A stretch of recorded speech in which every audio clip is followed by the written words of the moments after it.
اعوذ باللہ من الشیطان الرجیم بسم اللہ الرحمن الرحیم ذالکا یہ خدا ہدایت ہے اللہ کی ذالکا ہدی اللہ یہ اللہ کی ہدایت ہے یہدی وہ ہدایت عطا کرتا ہے رہنمائی فرماتا ہے بھی اس کے ذریعے میں جسے یہ شاء چاہتا ہے من سے عبادی ہی اپنے بندوں میں سے ذالک ھدی اللہ یہ اللہ کی ہدایت ہے یہدی بھی من یشاء من عبادی وہ اپنے بندوں میں سے جسے چاہتا ہے اس کے ذریعے رہنمائی فرماتا ہے ولو اور اگر بالفرض اشرکو یہ شرک کرتے لحبتا تو ضبط ہو جاتے انہم ان سے ما جو کچھ کانو وہ تھے یا عملون انجام دیتے اگر بالفرض یہ لوگ شرک کرتے تو ان سے وہ سارے اعمال خیر ضبط ہو جاتے ضائع ہو جاتے جو وہ انجام دیتے تھے اب اس آیت مبارکہ میں اللہ تعالی نے واضح فرما دیا ہے کہ یہ اللہ تعالیٰ کی عطا کردہ ہدایت ہے اللہ کے ساتھ تمسک اختیار کرنا توحید کو تھامنا رسالت کا اقرار کرنا آخرت کا اقرار کرنا فرمایا یہ اللہ کی ہدایت ہے اور جب انبیاء کرام کی طرف اس کا اشارہ ہو تو اس سے مراد یہ ہے کہ وہ ہر قسم کے شرک سے دائماً پاک ہونا ہر قسم کے شرک سے کفر سے دائمی طور پر ہمیشگی طور پر پاک ہونا مجتنب رہنا اجتناب کرنا اور اخلاص کے ساتھ اللہ کی عبادت اور اطاعت کرنا تو انبیاء کرام کے ساتھ اس کا یہ معنی ہے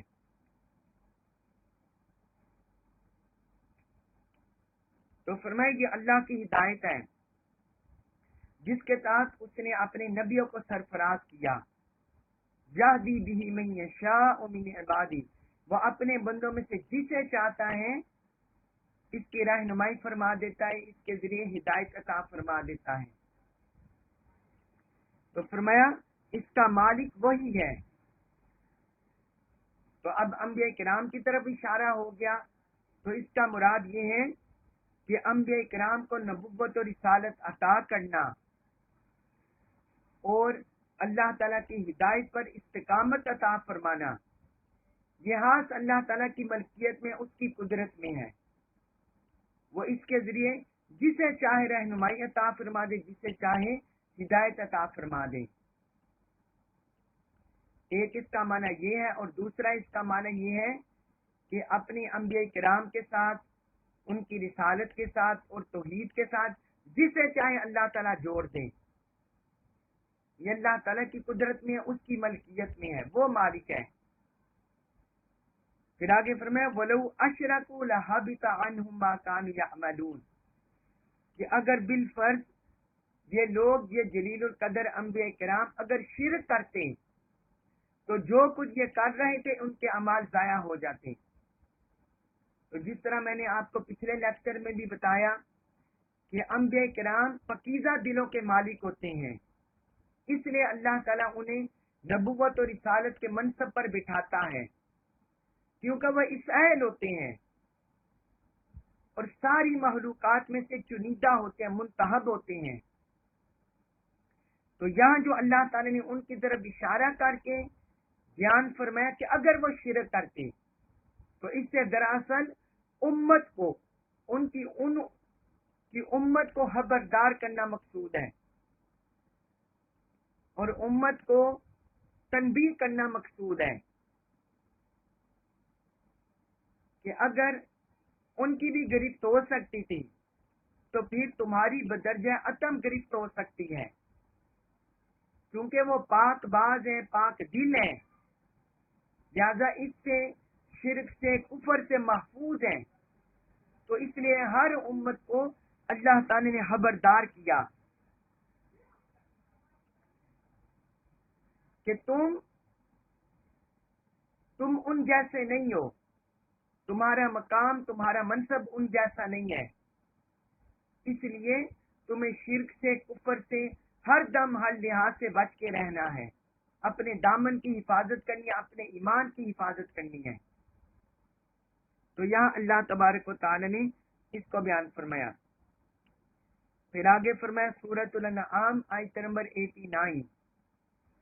اس میں فرمایا اولئک، وہ لوگ، الذین، وہ لوگ ہیں، آتینا، ہم نے عطا کیا، ہم انہیں، فرمایا اولئک الذین، یہ وہ لوگ ہیں جنہیں ہم نے عطا کی، الکتاب، کتاب، والحکم، اور حکم، والنبوت، اور نبوت، فرمایا یہی وہ لوگ ہیں جنہیں ہم نے کتاب اور حکم اور نبوت عطا فرمائی۔ فَإِن، بس اگر،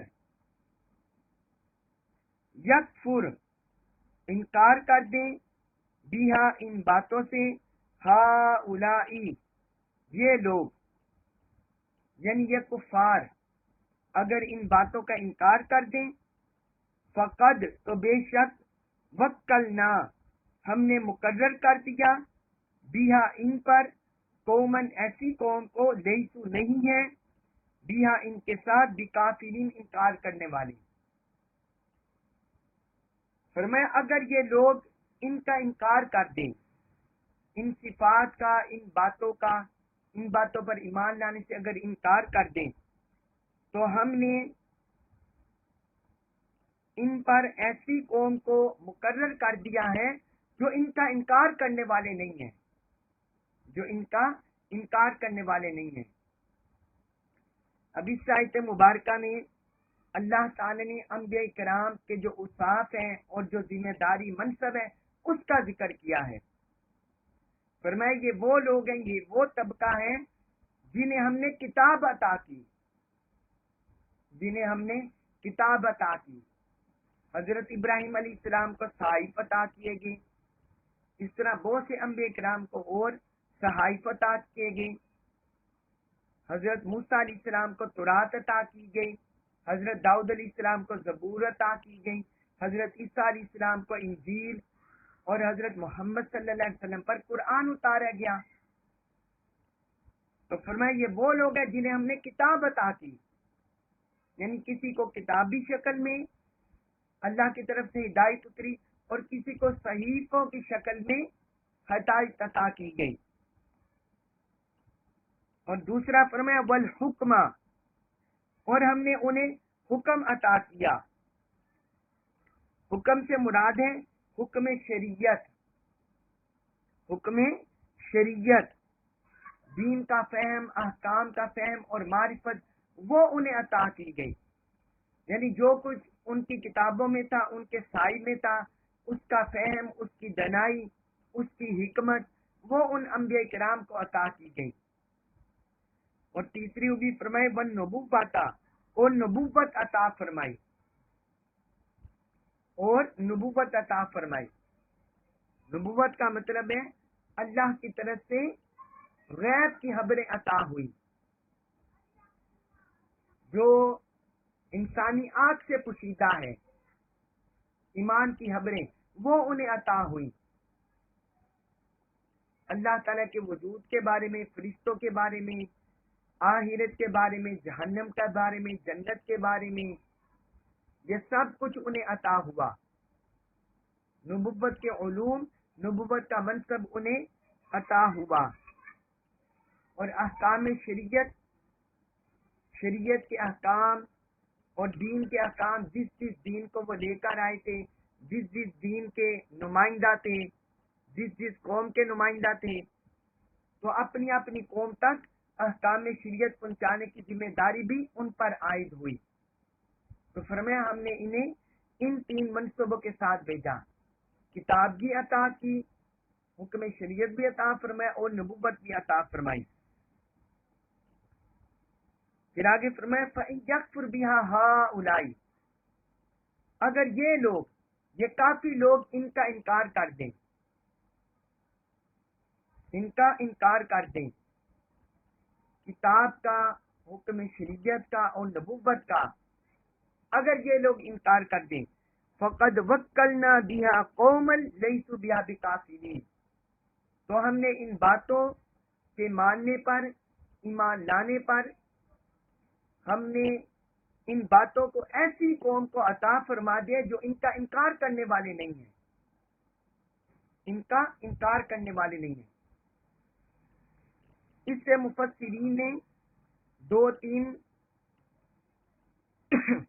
محاطبین مراد لیے ہیں کہ اس آیت مبارکہ کے اس ٹکڑا سے کون مراد ہیں۔ تو بعض مفسرین کہتے ہیں کہ اس آیت مبارکہ میں اہل مکہ مراد ہیں، اہل مکہ مراد ہیں کہ جو مکہ کے کافر، مکہ کے مشرک، انہوں نے ان آیتوں کا انکار کیا، انبیاء کرام کے ان مقامات کا انکار کیا، تو فرمایا اللہ تعالیٰ ایسی قوم کو لائے گا جو انکار کرنے والے نہیں ہیں۔ تو اس سے مراد اہل مدینہ اور اہل انصار ہیں۔ انکار کرنے والے اہل مکہ ہیں، اور جو انکار کرنے والے نہیں ہیں، جو کفر کرنے والے نہیں ہیں، وہ اہل مدینہ ہیں، جن کی طرف حضور صلی اللہ علیہ وسلم تشریف لے گئے، اور وہ انصار صحابہ ہیں، انصار صحابہ ہیں، وہ مراد ہے اس میں۔ تو اہل مکہ نے، مکہ کے کافروں نے، مشرکوں نے، انہوں نے اس قرآن کا انکار کر دیا، حضور صلی اللہ علیہ وسلم کی نبوت اور رسالت کا انکار کر دیا، احکام شریعت کا انکار کر دیا، جبکہ اہل مدینہ ایمان لے آئے، اہل مدینہ ایمان لے آئے۔ پھر اس کے بعد سورۃ الانعام آیت نمبر 90 اس میں اللہ تعالی نے فرمایا اولئک، یہی لوگ ہیں، الذین، وہ جو ہدا، ہدایت دی، اللہ نے، فرمایا یہی وہ لوگ ہیں، یہی پیغمبران خدا ہیں جنہیں اللہ نے ہدایت عطا فرمائی ہے۔ فَبِہُدَاهُمْ، فَبِہُدَاهُمْ، بس ان کے طریقوں پر، اقتدی، آپ پیروی کریں اس کی، فَبِہُدَاهُمْ، بس ان کے طریقوں کی، اقتدی، آپ پیروی کریں، بس ان کے طریقوں کی آپ پیروی کریں۔ قل، آپ فرما دیں،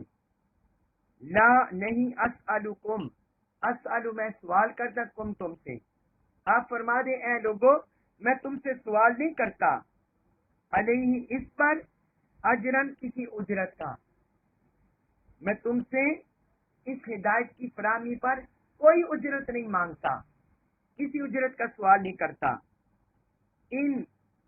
نہیں ہے، ہوا یہ، الا، مگر، ذکرہ، نصیحت، للعالمین، سارے جہان والوں کے لیے، فرمایا یہ صرف سارے جہان والوں کے لیے نصیحت ہے، یعنی قرآن مجید کی طرف اشارہ کیا۔ اب اس آیت مبارکہ میں اللہ تعالی نے ایک بار پھر اپنے انبیاء کرام کو ہدایت سے نوازنے کا ارشاد کیا ہے، فرمایا یہی وہ لوگ ہیں جنہیں ہم نے ہدایت عطا فرمائی ہے، یعنی جتنے بھی پیغمبران اسلام کا ذکر ہوا، انبیاء کرام کا ذکر ہوا، فرمایا یہ وہ لوگ ہیں جنہیں ہم نے ہدایت عطا فرمائی ہے۔ اب جو کوئی بھی حضرت ابراہیم علیہ السلام کی طرف اپنی نسبت کرتا ہے، حضرت یعقوب علیہ السلام کی طرف نسبت کرتا ہے، یا حضرت عیسیٰ علیہ السلام کی طرف نسبت کرتا ہے، چاہے وہ مکہ کے مشرکین ہوں، مکہ کے کافر ہوں، یا یہود و نصارہ ہوں، اہل کتاب ہوں، کوئی بھی ہوں، اگر وہ اپنے آپ کو ان انبیاء کرام سے منسوب کرتے ہیں تو اللہ تعالی نے فرمایا ہم نے انہیں ہدایت سے نواز دیا، ہم نے انہیں ہدایت عطا فرمائی، توحید کے بارے میں، رد شرک کے بارے میں، اللہ تعالیٰ کی معرفت کے بارے میں، اس کی قدرت، اس کے اختیار کے بارے میں، اس کی طاقت کے بارے میں، اسی طرح انبیاء کرام کے بارے میں، انبیاء کرام کے جلیل القدر منصب کے بارے میں، رسالت کے بارے میں، فرمایا اللہ تعالی نے ان سب کو ہدایت سے نواز دیا، تو بعد میں آنے والے جو کوئی بھی اگر ان کو فالو کریں گے تو ہدایت پا جائیں گے،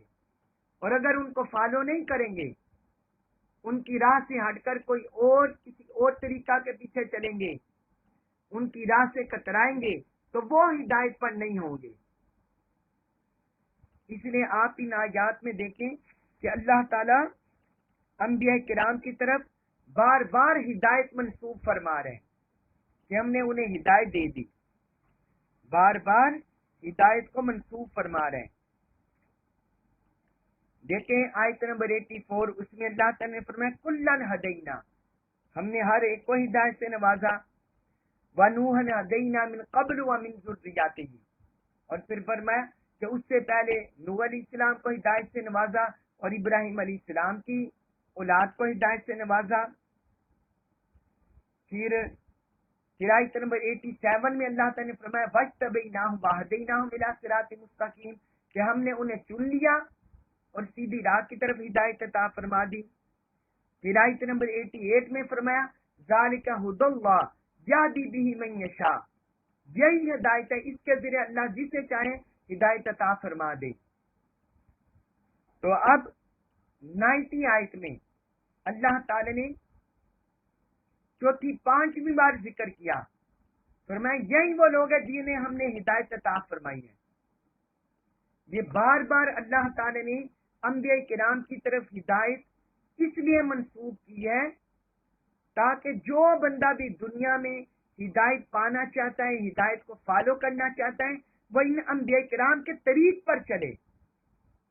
ان انبیاء کرام کے راستے کو تھامے،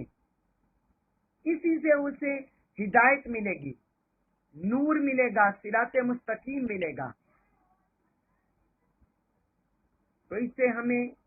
قرآن کے اس اسلوب سے ہمیں سمجھ آ جانی چاہیے کہ جن اہل اللہ صالحین کو، انبیاء کرام کو ہدایت سے اللہ تعالی نے نوازا ہے، ان کے پیچھے چلنے میں ہدایت ہوتی ہے، ان کے پیچھے چلنے میں ہدایت ہوتی ہے، اور جو بندہ بھی اس راہ کو چھوڑ دیتا ہے وہ گمراہ ہو جاتا ہے۔ پھر آگے بڑی اہم بات ذکر فرمائی، فرمایا فَبِهُدَاهُ مُقْتَدِي، اے حبیب آپ فَبِهُدَاهُمْ،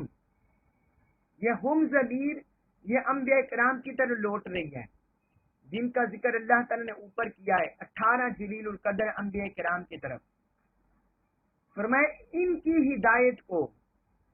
ان کی سیرت کو، ان کے کردار کو اقتدی، اے محبوب آپ تھام لیں، آپ ان جلیل القدر انبیاء کرام کی سیرت کو، انبیاء کرام کی ہدایت کو، ان کے طریق کو، ان کو آپ تھام لیں۔ یعنی اس سے پتہ چلا کہ جو ان انبیاء کرام کے اندر محاسن ہیں، جو ان انبیاء کرام کے اندر خوبیاں ہیں، صفات ہیں اور شمائل ہیں، اخلاق ہیں، اے مصطفیٰ آپ ان سب کو تھام لیں۔ اب کوئی بندہ، آپ یہ دیکھیں کہ ہم اگر اپنے اساتذہ کو فالو کریں، ہم اب آج کل کے دور میں آپ دیکھیں کہ ہر سکول میں، ہر مدرسے میں کتنے اساتذہ فن پڑھا رہے ہوتے ہیں، ٹیکنیکل مضمون پڑھا رہے ہوتے ہیں، اپنے اپنی فیلڈ کے ماہر پڑھا رہے ہوتے ہیں، کوئی انگلش پڑھا رہا ہوتا ہے، کوئی اردو، کوئی میتھ، کوئی سائنس، کوئی سوشل اسٹڈیز، کوئی اسلامیات، کوئی قرآن کے علوم، کوئی حدیث کا علم، یہ سارے پڑھا رہے ہوتے ہیں۔ تو جب وہ اسٹوڈنٹ اس اسکول سے نکلے گا، اس کالج سے نکلے گا، تو اس کے پاس وہ ان سب علوم میں ماہر ہوگا، ان سب علوم کا جامع ہوگا، ان سب علوم کا جامع ہوگا۔ اس اسٹوڈنٹ کو میتھ بھی آتا ہوگا، انگلش بھی آتی ہوگی، اردو بھی آتی ہوگی، Islamic studies, social studies, drawing, یہ سب کچھ اسے آرٹ اینڈ کرافٹ، یہ سب کچھ اسے آ رہے ہوں گے. تو وہ پھر کیا ہو گیا، وہ اسٹوڈنٹ جامع ہو جائے گا ان سب اساتذہ کی صفات کا، ان سب اساتذہ کی صفات کا، ان کے ہنر کا،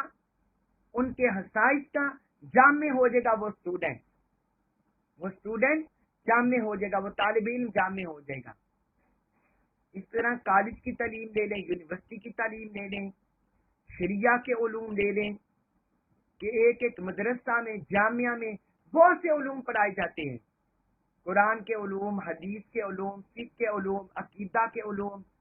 عربی گرامر کے علوم، تاریخ کے علوم، پھر اصول حدیث، اصول تفسیر، اصول فقہ، یہ سارے علوم پڑھائے جاتے ہیں علیحدہ علیحدہ. اور وہ جو اسٹوڈنٹ ہے، طالب علم، وہ جامع ہو جاتا ہے، وہ جامع مضامین ہو جاتے ہیں. اس کے اندر وہ ساری خوبیاں آ جاتی ہیں اساتذہ کی. تو اب اس آیت مبارکہ میں غور کریں. فَبِهُدَاهُ مُقْتَدِي، اللہ تعالی نے ان انبیاء کرام کو علیحدہ علیحدہ ذکر کیا، اور جب اپنے حبیب کو ان کی سیرت، ان کے کردار، ان کی ہدایت کو تھامنے کا ذکر دیا تو ان سب کو یکجا کر دیا، ایک ہی جملے میں، ایک ہی لفظ میں جوڑ دیا. اے میرے مصطفیٰ، اب ان سب کی سیرت کو اپنے اندر جمع کر لے. آپ ان سب کی سیرت کو اپنے اندر جمع کر لیں، ان سب کے اخلاق کو اپنے اندر جمع کر لیں، ان سب کے کردار کو، ان سب کی ہدایت کو اپنے اندر جمع کر لیں. یعنی اس کا مطلب یہ ہے کہ جو خوبیاں، جو اوصاف، جو اخلاق ان انبیاء کرام کے اندر جدا جدا تھے، اے حبیب آپ ان سب خوبیوں کا جامع بن جائیں. ابھی خدا مقتدی کا مطلب یہ ہے کہ آپ ان تمام صفات کے جامع بن جائیں، آپ ان تمام صفات کے جامع بن جائیں.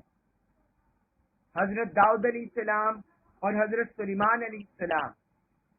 ان کو اللہ تعالی نے سلطنت دی تھی، طاقت دی تھی، تصرفات عطا کیے تھے جنات پر، نباتات پر، حیوانات پر. تو اللہ تعالی نے یہی خوبیاں اپنے مصطفیٰ کو بھی عطا فرما دی. حضور کو سلطنت بھی عطا فرما دی، حکومت بھی عطا فرما دی، اور جنات، نباتات، حیوانات آپ کے تابع بھی ہو گئے، چرند پرند آپ کے تابع ہو گئے، ہوائیں آپ کے تابع ہو گئی. تو یہ خوبیاں آپ کے اندر جمع ہو گئی. پھر حضرت ایوب علیہ السلام صبر کرنے والے تھے، بہت صبر کرنے والے، بڑے صابر، تو حضور بھی صبر کے جامع ہو گئے. حضرت یوسف علیہ السلام صبر اور شکر کے جامع تھے. آقا علیہ الصلوۃ والسلام بھی شکر گزار ہو گئے، کمال شکر گزار بن گئے. حضور نے سیدہ عائشہ سے فرمایا جب آپ عبادت کرتے اللہ کی بارگاہ میں تو آپ کے قدم متورم ہو جاتے. تو حضرت عائشہ نے عرض کیا یا رسول اللہ، کیا اللہ تعالی نے آپ کے صدقے اگلوں پچھلوں کے گناہ نہیں بخش دیے؟ تو حضور نے فرمایا کیا میں اللہ کا شکر گزار بندہ نہ ہو جاؤں؟ تو شکر بھی کمال آپ کی ذات کے اندر جمع ہو گیا، صبر بھی کمال کا جمع ہو گیا. آپ نے فرمایا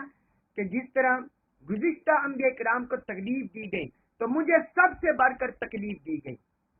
اللہ کی راہ میں سب سے بڑھ کر مجھے اذیت دی گئی ہے، تکلیف دی گئی ہے. تو حضور نے صبر سے سامنا کیا.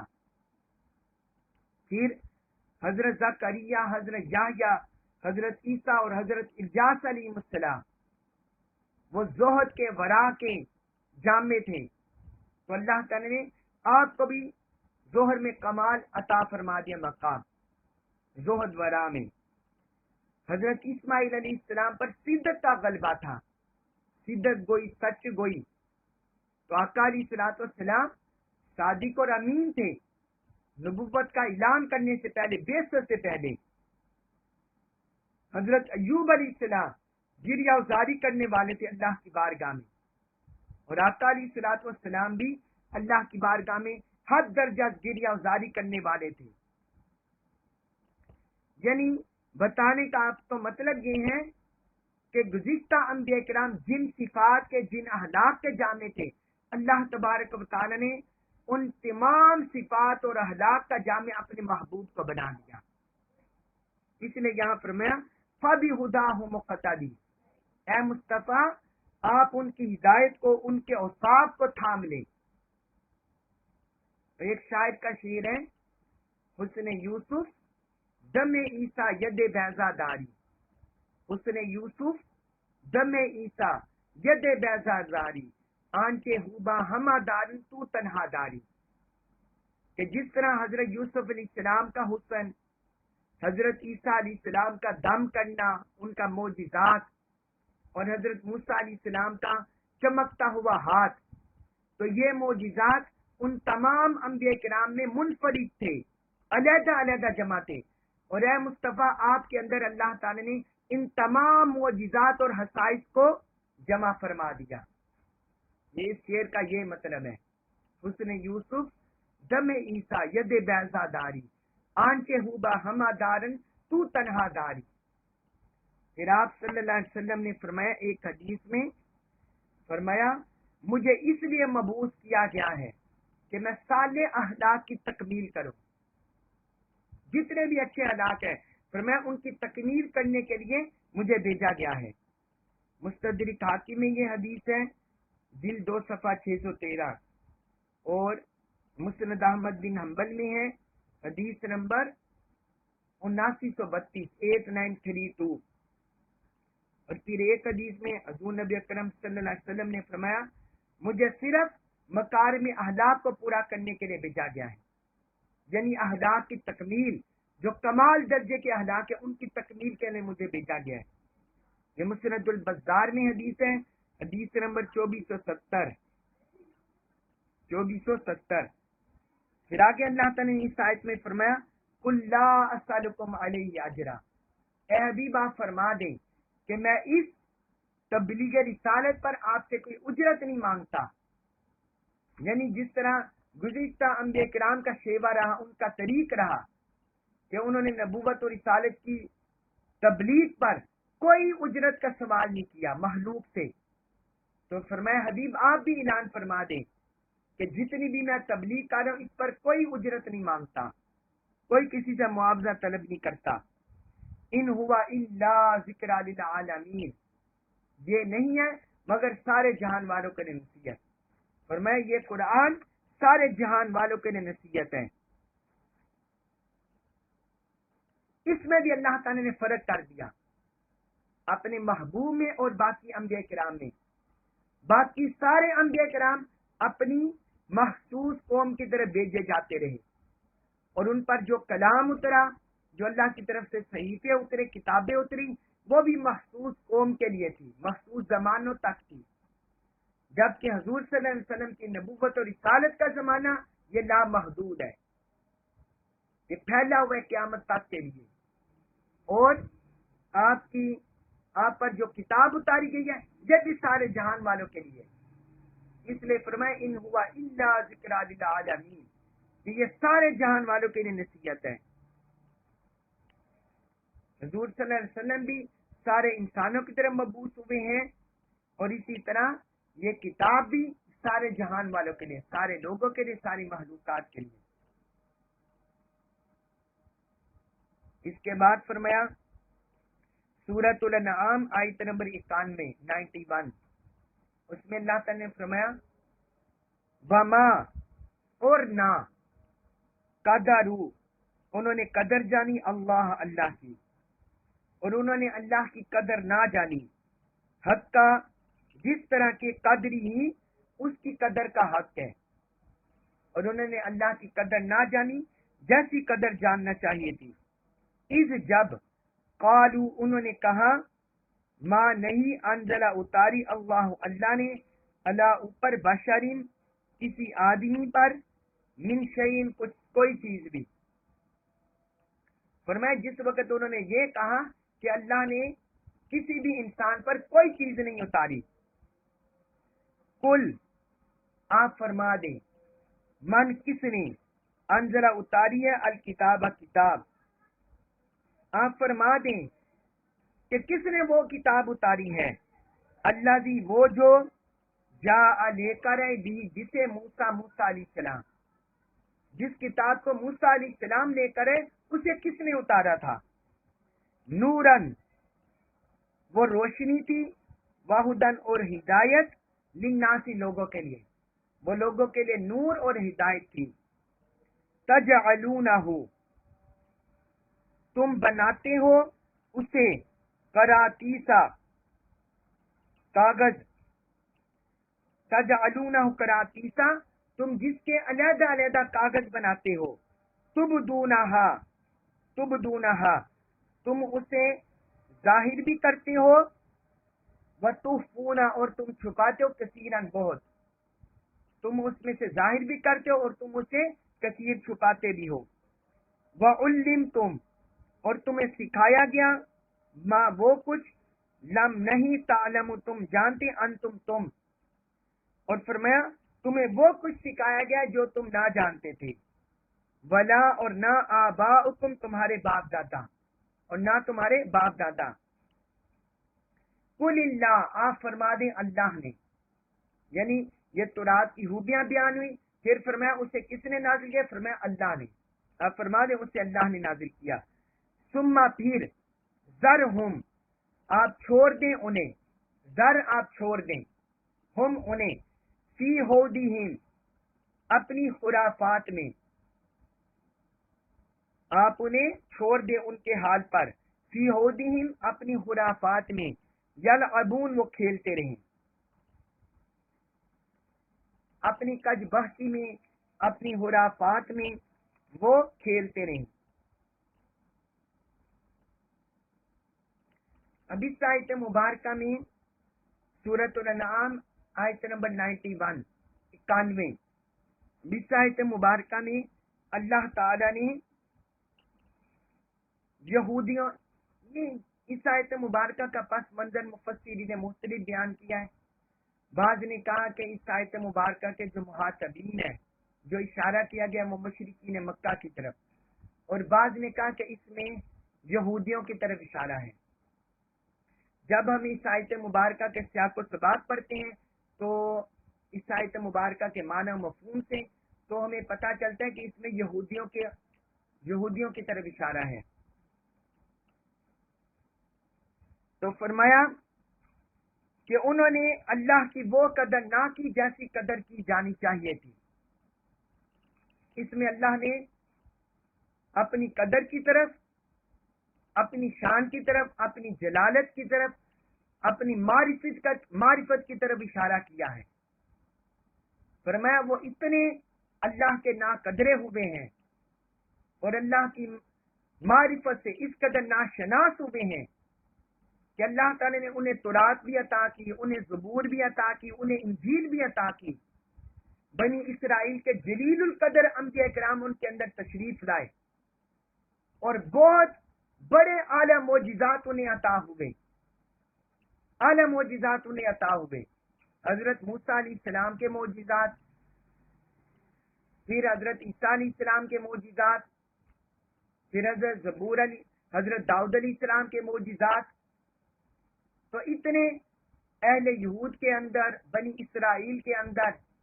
اتنے جلیل القدر انبیاء کرام معجزات کے ساتھ تشریف لائے، اللہ کی قدرت، اس کی طاقت، اس کی شان و شوکت دکھانے کے لیے،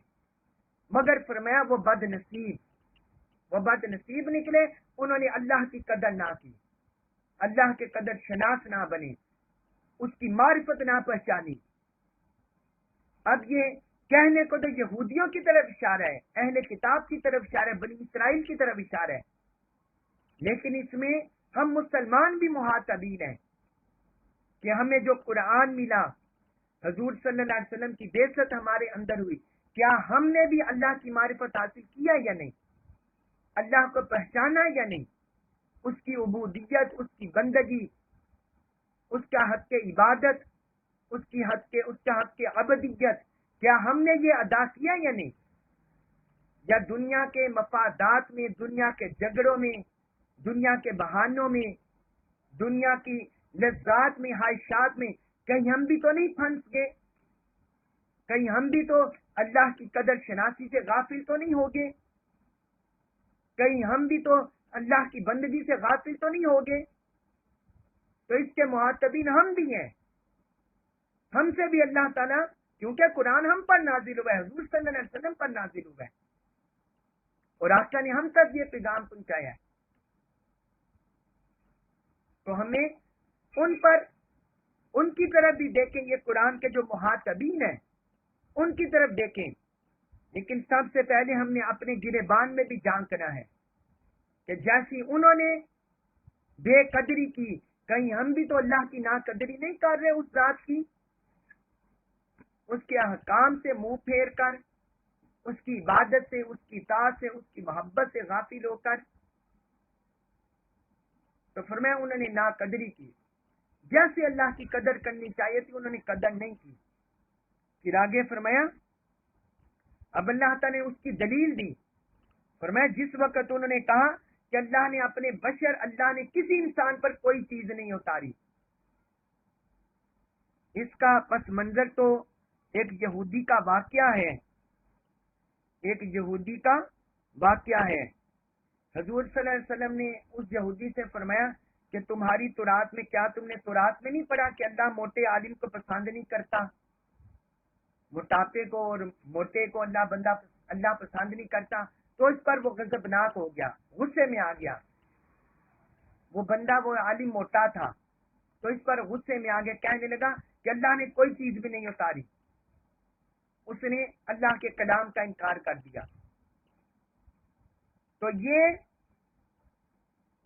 تو ہمارا حال بھی یہی ہے، ہم چاہے زبان سے نہ کہیں لیکن اپنے عمل سے یہی ظاہر کر رہے ہیں۔ جب ہم اللہ کے احکام کی خلاف ورزی کرتے ہیں تو ہم اپنے عمل سے یہی ظاہر کر رہے ہوتے ہیں کہ گویا اللہ نے یہ حکم نہیں اتارا، اللہ نے ہمیں ہدایت نہیں دی۔ تو اللہ تعالیٰ نے فرمایا اس وقت انہوں نے اللہ کی بے قدری کی، جس وقت انہوں نے کہا کہ اللہ نے کچھ بھی کسی انسان پر کچھ نہیں اتارا، حالانکہ انہیں تورات عطا کی گئی اور بنی اسرائیل پر زبور اتاری گئی، انجیل اتاری گئی۔ پھر آگے فرمایا اے حبیب آپ فرما دیں، اب یہ دیکھیں اللہ کا جلالت بڑا یہ کلام ہے، اللہ تعالیٰ نے جلال بڑے انداز میں یہ کلام کیا ہے۔ فرمایا اے حبیب آپ ان سے پوچھیں کہ کس نے وہ کتاب اتاری ہے جو موسیٰ علیہ السلام لے کر آئے تھے، آپ ان سے پوچھیں کہ کس نے وہ اتاری ہے کتاب جو موسیٰ علیہ السلام لے کر آئے، اس میں نور تھی اور لوگوں کے لیے ہدایت تھی۔ اور پھر آگے فرمایا تجعلونہ قراطیسا، تم اتنے ظالم ہو کہ تم اس کے احکام، اس کی آیات علیحدہ علیحدہ صفوں میں لکھتے ہو، علیحدہ علیحدہ صفوں میں رکھتے ہو۔ تبدونہ وتخفون کثیرا، تم اس میں سے کچھ ظاہر کر دیتے ہو اور بہت سے چھپا لیتے ہو۔ یعنی یہاں اللہ تعالیٰ نے فرما دیا کہ جو تمہارے حق میں، تمہارے مفادات میں احکام ہوتے ہیں اس کو لوگوں پر ظاہر کر دیتے ہو، اور جو جن میں تمہاری گرفت ہوتی ہے، تمہاری پکڑ ہوتی ہے، اور تم سے پوچھا جاتا ہے کہ تم ان احکام پر عمل کیوں نہیں کرتے، ان کو نافذ کیوں نہیں کرتے، معاشرے میں برائی کو مٹانے اور اچھائی کو پھیلانے میں تم کردار دار کیوں نہیں کرتے، تو فرمایا اس کو چھپا دیتے ہیں، کچھ کو ظاہر کر دیتے ہیں اور کچھ بہت کو چھپا دیتے ہیں۔ وَعُلِّمْتُمْ مَا لَمْ تَعْلَمُوا أَنْتُمْ وَلَا آبَاؤُكُمْ، فرمایا تمہیں وہ کچھ سکھایا گیا جو تم نہیں جانتے تھے اور تمہارے باپ دادا بھی نہیں جانتے تھے، یعنی پہلے تمہاری نسل نہیں جانتی تھی، لیکن اب جب اللہ تعالی نے کلام اتار دیا تو وہ کچھ تمہیں سکھا دیا گیا ہے، توحید کے احکام، رسالت کے احکام، رسالت کا منصب، فضیلت، اللہ کے پاک کلام کا فضیلت منصب، آخرت کا تصور، اللہ کے کام، سب کچھ تمہیں اور تمہارے باپ دادا کو سکھا دیا گیا ہے، تمہیں سکھا دیا گیا ہے، جو تم نہیں جانتے تھے تمہارے باپ دادا نہیں جانتے تھے۔ پھر آگے اللہ تعالیٰ نے فرمایا قل اللہ، اب اللہ تعالیٰ نے اس بات کا جواب دیا کہ تورات کو کس نے اتارا، یعنی جو حضرت موسیٰ علیہ السلام لے کر اس کو کس نے اتارا۔ درمیان میں اللہ تعالیٰ نے اس کی صفات بیان کی اور جو کچھ وہ گڑبڑ کرتے رہے تحریف کرتے رہے اس کو ذکر کیا، اور پھر آخر میں فرمایا کہ اسے کس نے اتارا؟ اللہ نے. جو حضرت موسیٰ علیہ السلام لے کر آئے وہ کس نے اتاری؟ اللہ نے. تو فرمایا جس طرح وہ اللہ نے اتاری تھی تورات کتاب، اسی طرح یہ قرآن بھی اللہ نے اتارا ہے، یہ قرآن بھی اللہ نے اتارا ہے. پھر فرمایا ثم ذرہم فی ھودہم یلعبون، اے حبیب آپ انہیں ان کے حال پر چھوڑ دیں، یہ بڑے ہٹ درم ہیں، اناد پر اترے ہوئے ہیں، کفر پر ڈٹے ہوئے، آپ انہیں ان کے حال پر چھوڑ دیں. فی ھودہم یلعبون، یا اپنی کج بحثی میں کھیلتے رہیں گے، اسی طرح لاپرواہ رہیں گے. اور پھر وہ دن آ جائے گا جب یہ قبروں میں جائیں گے اور آخرت میں رب کا سامنا کریں گے، پھر انہیں خبر ہوگی کہ ہم باطل پر تھے یا حق پر تھے. پھر انہیں اللہ کے پاک کلام کی قدر ہو جائے گی، لیکن اس وقت گزر گیا ہوگا. اللہ تبارک و تعالی ہمیں قرآن مجید کا کما کو فہم نصیب فرمائے، اور ہمیں قرآن مجید اور اپنے احکام کی طاعت بندگی بجا لانے کی توفیق عطا فرمائے. وما علیہ الا البلاغ المبین.